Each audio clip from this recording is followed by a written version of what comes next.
आइए संज्ञा को सरल और रोचक तरीके से समझते हैं। संज्ञा क्या होती है? संज्ञा वह शब्द होता है जो किसी व्यक्ति, स्थान, वस्तु या भाव, विचार का नाम बताता है। संज्ञा नाउन के मुख्य 5 प्रकार होते हैं। पहला आपके सामने व्यक्तिवाचक संज्ञा, उसे प्रॉपर नाउन कहते हैं। दूसरा आपके सामने जातिवाचक संज्ञा, उसे कॉमन नाउन कहते हैं। तीसरा आपके सामने भाववाचक संज्ञा, उसे एब्स्ट्रैक्ट नाउन कहते हैं।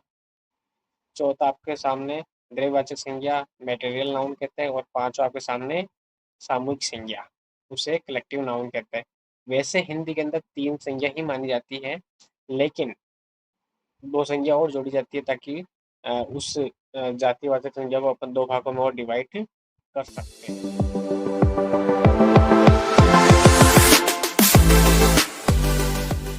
के सामने व्यक्तिवाचक संज्ञा, जिसे अपन प्रॉपर नाउन के नाम से जानेंगे।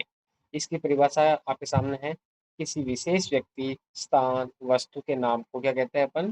व्यक्तिवाचक संज्ञा कहते हैं। जैसे इसके उदाहरण है आपके सामने राम, दिल्ली, गंगा, ताजमहल। अगला है जातिवाचक संज्ञा, कॉमन नाउन। इसकी परिभाषा पढ़ेंगे अपन। जिससे किसी जाति, वर्ग या समूह का बोध हो, वह जातिवाचक संज्ञा होती है। जैसे लड़का, शहर, नदी, स्कूल। अगला है आपके सामने भाववाचक संज्ञा। इसकी परिभाषा अपन पढ़ेंगे। जिससे किसी भावना, गुण, अवस्था, विचार का बोध हो, वह भाववाचक संज्ञा होती है। जैसे इसका उदाहरण है प्यार, दुख, ईमानदारी, सुंदरता।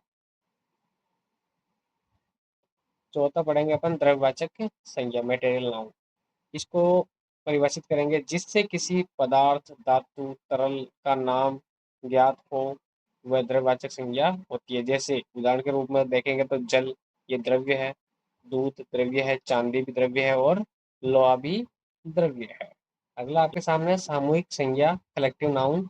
इसकी परिभाषा है। जो समूह या झुंड को एक इकाई के रूप में दर्शाए, वह सामूहिक संज्ञा होती है। जैसे इसका उदाहरण है झुंड, दल, टोली, सेना।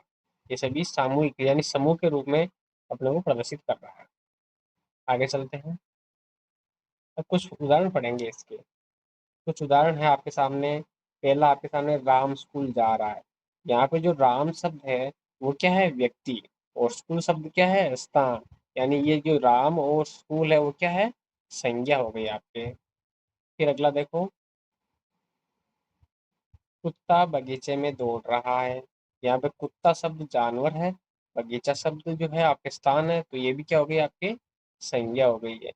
फिर तीसरा देखो, मुझे खुशी मिली।